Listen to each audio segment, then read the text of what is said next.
We have a tricky one today, and comment below if you found the moves on your own. It's black to move, and about the material difference, white has a queen for our two rooks and an extra knight. But our rooks are perfectly coordinated on the d file, and there is a checkmate pattern that we will analyze. So the first obvious move is rook to e8 check, taking the d and e files away from white. If the king tries to run away, we have a simple checkmate on the back rank by playing rook d1 check.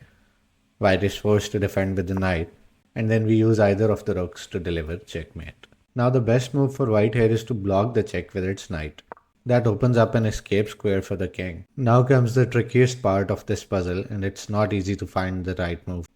Most of us would go on and grab this knight with either of our rooks, but according to the computer, this ends up in a completely balanced endgame.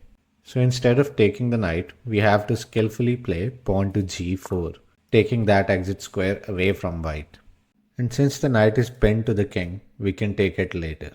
Let's look at a few options for white. If the king tries to find an escape on the back rank, let's say king to f1, then we take the knight, and after king to g1, we use our g-pawn again to block that exit. It doesn't matter if white takes or push the pawn forward, it's going to be a checkmate in the following moves. If instead white decided to push the pawns forward to open up a path this way, let's say pawn to f3, we take the knight, and when the king goes to any of these squares, let's say king to f2, we push our g-pawn once again with a check, and then it's a mate in one. After king to f1, we play rook d1 checkmate. So we started with rook e8 check. White blocked the check, and then we pushed our pawn forward.